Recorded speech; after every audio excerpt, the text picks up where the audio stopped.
Check it。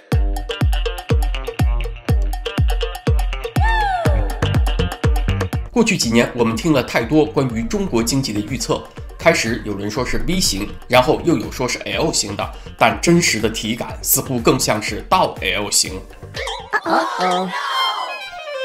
多数人现在已经接受了这个现实，中国的经济不是停滞，而是在倒退，在下落。于是又有人问了，退回到哪一年呢？是2019年还是2015年呢？今天我们就来聊一个沉重但无法回避的话题：中国经济的底到底在哪儿？关于中国的退有不同的衡量标准，最多的人是以房价退回到哪一年为标志。但是今天我想和大家探讨一个更加惊悚的观点：中国的倒退不是小退，而是大跃退，正在退回到1999年。为什么是1999这个时间点呢？因为我们衡量这一次中国的衰退是以一个特殊人群的兴起和衰亡为标尺的，他们就是城市中产阶级。1999年是中国中产阶级诞生的前夜，这个集体的崛起开始于房改，加速于2001年加入 WTO。而我们今天探讨的退回1999，本质上就是在问，这个支撑了中国20年繁荣梦的群体，会不会被打回原形？他们的财富地位和生活方式，会不会在这场大潮中被清零呢？这不是危言耸听，也不是在制造焦虑，他们的命运就是这个时代的缩影。在深入中国的问题之前，我们先来看一面镜子，就是日本。日本的经济衰退开始于1991年，它具有这样一些显著的特征。第一， GDP 增长彻底停滞。从1992年到2002年这10年间，日本的年均 GDP 增长只有 0.9%， 远低于之前几十年的高速增长，整个国家经济引擎几乎熄火。第二，这是最触目惊心的，资产价格史诗级暴跌。1990年，日本房地产和股市泡沫破裂。以东京和大阪等6大主要城市的地价为例，从1991年到2000年，商用地价格下跌了大约70%，住宅用地也下跌了超过50%。这意味着什么呢？意味着一代人积累的财富被直接清零，甚至直接成了负数。第三个显著特征是物价持续下跌，陷入了通货紧缩的泥潭。这听起来不是坏事，物价跌了，东西更便宜了吗？但是对当代经济来讲，却是一剂毒药。从1998年起，日本的核心 CPI 消费者物价指数连续多年是负数，这就导致了企业因为商品卖不出价钱，没有利润，就不愿意投资扩产。消费者因为预期明天东西会更便宜，也选择延迟消费，整个社会的经济就这样被锁死了，转速越来越慢。再来就是银行业的全面危机，资产价格崩盘，导致银行手里有大量收不回来的坏账。著名的住专危机于是爆发了。所谓住专，就是经营住房贷款的专门金融机构，他们爆雷了，类似于美国的两房爆雷。这导致了北海道拓殖银行、山一证券等等金融巨头的倒闭，日本金融体系一度濒临崩溃。再接下来就是薪资长期停滞，企业为了生存只能够大幅削减成本，最直接被砍的就是员工的薪资。你会发现，一个日本大学生在1995年拿到的起薪和2025年几乎没有差别。30年人生最宝贵的奋斗时光，你的劳动价值几乎没有提升，这对年轻人来讲意味着奋斗的希望被剥夺了。但是所有一切后果中最可怕的是信心的丧失。失落究竟是什么感觉？它不是战争或者饥荒那种感觉，而是一种温水煮青蛙式的漫长的消沉。当人们不再相信明天会更好，整个社会就会陷入通缩心态，没人想消费，没人敢投资，年轻人低欲望不折腾，整个国家就像一潭死水，安静地滑向衰老。好，让我们再来重复一下这6个冰冷的指标： GDP 停滞，资产价格暴跌，通货紧缩，银行业危机，薪资停滞，信心丧失。那接下来我们就要看这些幽灵是如何正在困扰今天的中国。让我们先把时钟拨回到1999年，那时的中国刚刚经历了亚洲金融风暴的冲击和国企改革的阵痛，社会上有很多不安，中产这个词对于绝大多数中国家庭来讲，还是一个遥远的属于发达国家的概念。1998年，中国才刚刚取消福利分房，开启商品房时代。在那之前，绝大多数城市居民住的是单位分配的房子，没有私有产权，也就没有最重要的家庭资产。1999年，中国城镇居民的人均可支配收入只有5854元，平均每个月还不到500元。这个水平的收入，连维持温饱都捉襟见肘，更谈不上出国度假、健身休闲这样的中产生活方式。那么，我们今天谈论的中国中产阶级究竟是谁呢？学术界和各大机构有不同的划分标准。比如2015年瑞士信贷的全球财富报告就曾经指出，拥有5万至50万美元财富的中国成年人数量已经达到1亿人。而中国国家统计局在2021年提出的标准更加看重收入，说一个典型的城市3口之家，年收入10万到50万元人民币之间就可以被划入中产这个阶层，这部分人口占到了总人口的30%。国家统计局的意思是，中国正在成为一个中产阶级占人口比例快速攀升的社会，中国正在走向富裕的坦途。不过，考虑到1线、2线城市的居住成本和生活成本，家庭年收入10万元人民币，这个中产标准在1、2线城市显然偏低，许多人有被中产的感觉。不管以哪种方式计算，所要表明的都是城市中产阶级崛起是中国21世纪社会的一场深刻变化。这个奇迹的起点开始于2001年12月11日，这一天，中国加入了世界贸易组织 WTO。这扇门一打开，整个国家的命运就被彻底改写。中国凭借廉价的土地和劳动力，成为了世界工厂，订单像雪片一样飞来，外资以前所未有的规模涌入。就在这个过程中，中国的中产阶级以前所未有的速度崛起。他们是谁呢？他们是珠三角、长三角灯火通明的工厂里面那些经理和小业主们，他们是深圳、广州写字楼里面那些外贸从业者，他们是北京中关村、杭州滨江抓住了互联网风口，拿着公司的期权实现了财务自由的那些程序员和产品经理。他们也是搭上了房地产黄金20年快车的那些投资者，以及是在教育、金融等等扩张性行业里的专业从业人士们。这个群体的画像很清晰，他们受过良好的教育，从事专业性工作，拥有房产和金融资产，是消费的主力军。他们是中国过去20年经济奇迹最主要的受益者，也是这个奇迹会持续下去的最坚定信徒。这个庞大的群体，他们买房买车，把孩子送去最好的学校，甚至送出国接受教育。他们也是这个社会最乐观的一群人，他们信奉爱拼才会赢，坚信明天会更好。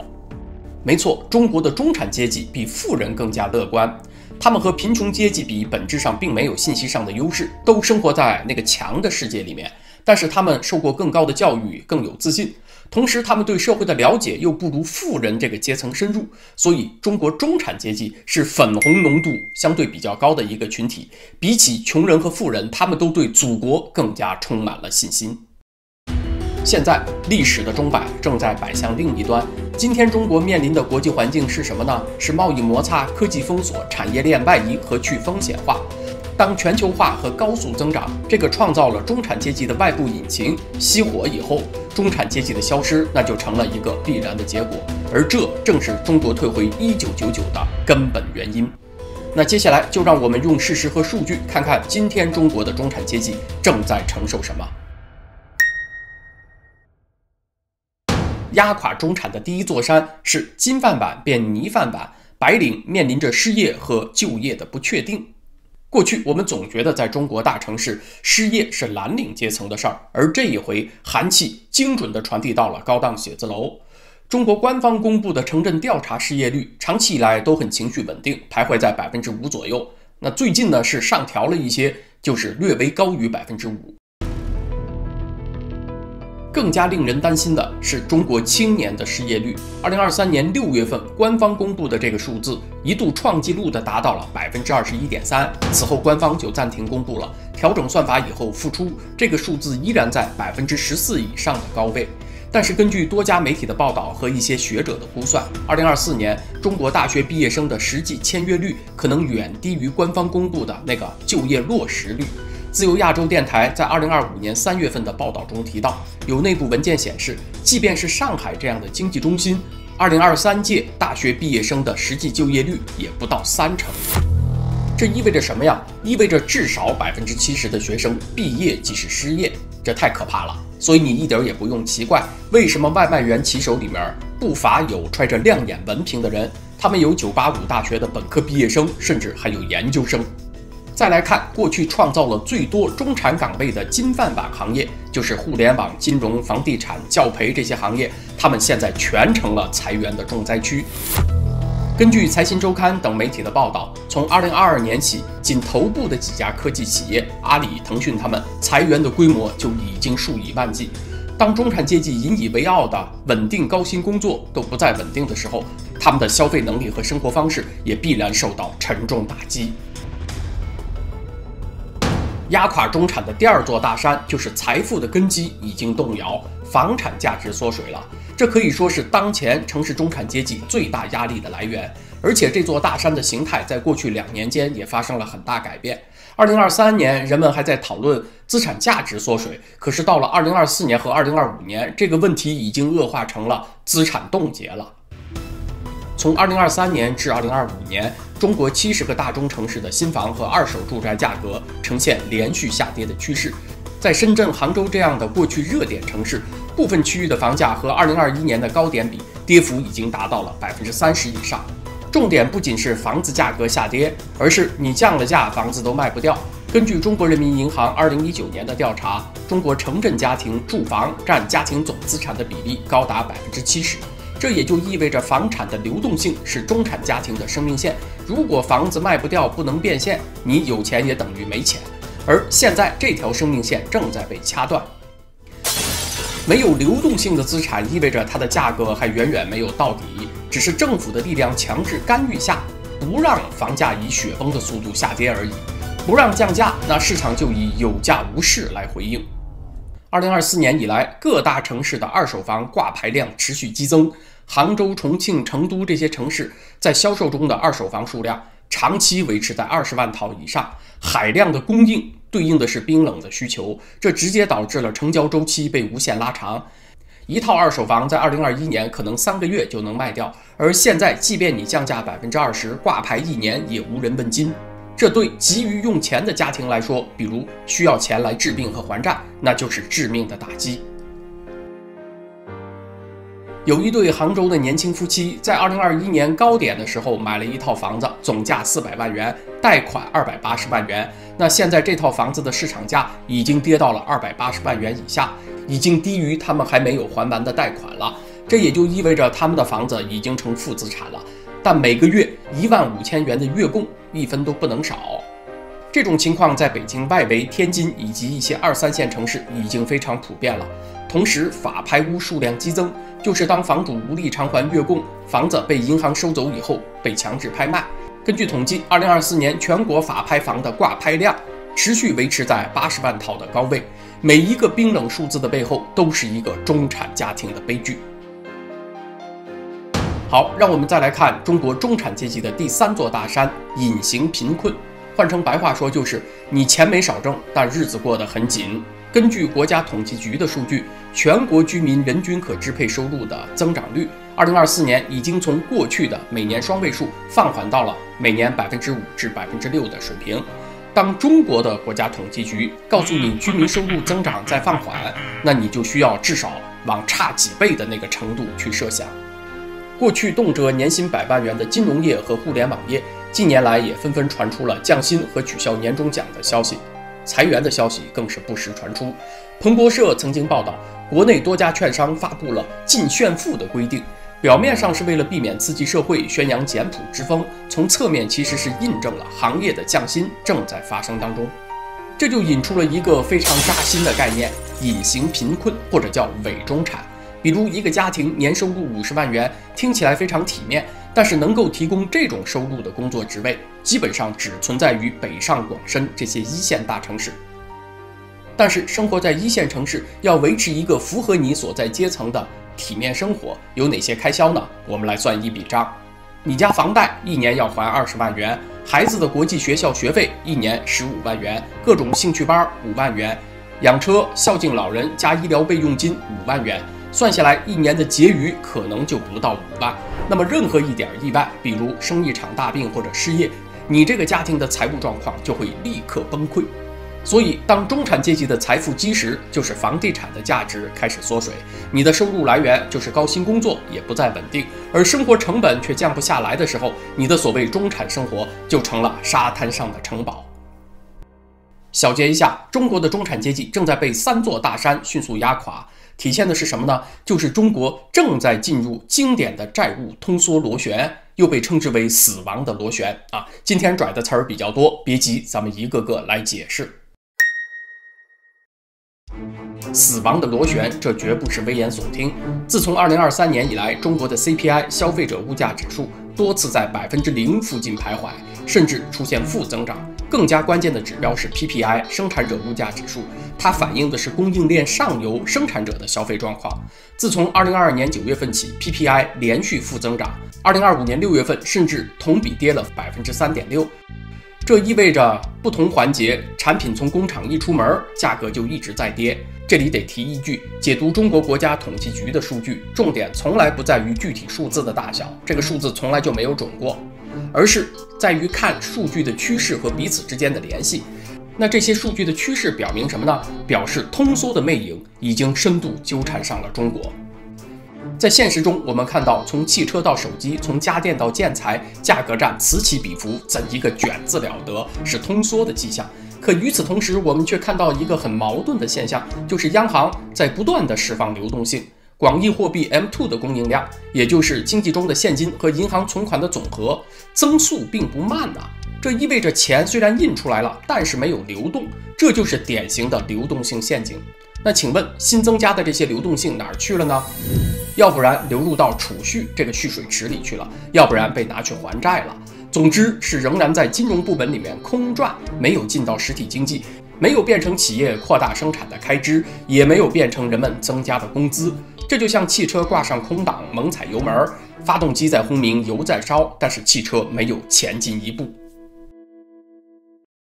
当所有这些现象都出现以后，债务通缩螺旋就发生了，又被称为死亡的螺旋。这个概念是由经济学家欧文·费雪提出来的。简单的说，过程是这样的：物价下跌造成企业利润减少，实际债务负担就更加沉重，缺少现金还债了嘛。于是企业和个人就被迫廉价抛售资产来还债，这就造成资产价格进一步下跌，加剧了通缩，又会导致更多人违约，银行出现坏账，然后再回到第一步，物价继续深跌，又拉动一轮循环。这是一个自我强化的死亡循环，一旦陷入就极难摆脱，而中国的通缩正在进入这个节奏。接下来我们来讲一个浙江外贸商人张老板的真实故事，他所在的阶层处于中产的上层，那我们就来看一看3座大山和死亡螺旋是怎么在他身上体现出来的。张老板是典型的搭上了中国入世快车的那批人。2003年前后，他开了一家小外贸公司，后来发展到有20来个员工，把中国制造的文具卖到了全世界。过去的20年，他的生意做得风生水起，虽然算不上大富大贵吧，但是在国内也有2、3套房产。早些年还在美国买了一套房子。大女儿已经送出国读书，小儿子从小就在国内昂贵的国际学校就读，准备和姐姐一样接力留学。那个时候的张老板意气风发，坚信只要肯拼，日子就会越过越好。但现在行情完全不同了，全球需求萎缩，订单断崖式下跌。2024年，他公司的生意惨到只能靠一个老客户的订单苟延残喘，而到了2025年，实在撑不住了，不得不开始裁员。而更大的压力来自于家庭，小儿子马上就要出国了，光大学4年的学费加生活费至少需要200万元人民币。这笔钱在过去根本就不是问题，而现在却成了张老板一座无法逾越的大山。唯一的办法就是卖掉在美国的房子，结果张老板发现自己陷入了更深的困境，因为恰好赶上了美国房市高利率的周期，行情也不好，房子卖不出好的价钱，而且就算脱手了吧，也得交一笔不菲的资本利得税，一来二去还是凑不够儿子在美国留学的学费。张老板陷入了事业和家庭互相拖拽的螺旋，巨大的压力下，张老板几乎一夜白头。他现在常常后悔，当初为什么不听在美国姐姐的劝呢？早点办移民，有了海外身份，至少孩子的学费就能省下一大笔钱嘛。讲到这儿，很多观众会问，中国会不会走上当年日本衰退的老路呢？答案是很确定的，是不会的。不是更好的那种不会，而是更差的不会，因为中国的现实起点和条件比当年的日本要差很多。原因是，第一，日本是富裕后变老，而中国却是未富先老。虽然只是几个字的差别，但这句话的背后是天壤之别的抗风险能力。1990年日本经济泡沫破裂的时候，它已经是全球最富裕的国家之一了，人均 GDP 高达2.5万美元。日本有雄厚的家底去应对危机，而中国呢，现在人均 GDP 还不到当年日本的一半，就提前遇到了更加迅猛的老龄化冲击。更加重要的是，日本社会财富的分配比较平均，而中国的贫富差距巨大。这意味着经济下行的痛苦会立即被底层民众感受到，也会很快传递到中产阶级。第二个原因是，日本是藏富于民，而中国却是藏富于房。日本在危机前，国民和企业手中握有巨额的海外资产和现金储蓄，这是日本经济真正的压舱石。而中国人的财富绝大部分都被固化在了钢筋水泥的房子里，流动性太差，家庭负债率也已经处于高位。那这就导致一旦房地产市场冻结，整个社会的财富就被锁死，你取不出现金来，相当于就被断了粮道，就难以应对冲击。第三个原因是，日本有完善的社会保障，而中国还很薄弱。日本有健全的医疗、养老和失业救济体系，这张安全网在危机时能够兜住大部分人的基本生活，而在中国，这张保障网还非常薄弱，一场大病、一次失业就足以让一个中产家庭光速返贫。中国的社保体系还远远没有准备好去应对一场长期的衰退。好，说了这么多，让我们回到最初的问题，退回1999意味着什么呢？我不是说城市会荒废，高楼大厦、高铁网络这些东西会消失，不用担心，基础设施都还会在那儿。这种倒退体现在有你肉眼可见的荷包缩水、生活品质降级，除此之外还体现在机会的凋零，阶层向上流动的通道会急剧变窄。普通人，特别是年轻人，你想靠个人奋斗改变命运，实现阶层跨越，机会会变得像1999年那样稀少，整个社会的结构会趋于固化。这种倒退更加意味着整个社会气质的变化，过去那种乐观自信的状态会变成对未来的迷茫、焦虑和不确定状态。过去人们追求的是发展和成功，而未来追求的将是生存和安全。中产阶级支撑着过去20年中国的繁荣梦想。从气质上讲，2025年这个中产阶级已经不复存在了。他们当中的每个人都感受到了降级之痛，至少是感受到了巨大压力。只是许多人还勉力支撑，不让自己倒下。当中产阶级整体被清零，由社会的稳定器变成不稳定因素以后，那中国就不只是进入衰退的冬天了，而是进入了漫长的冰河期，就不再是一个季节，而是一个时代了。这才是退回1999的真意所在。那么好，今天这个话题咱们就聊到这儿，谢谢大家，咱们下回接着再聊。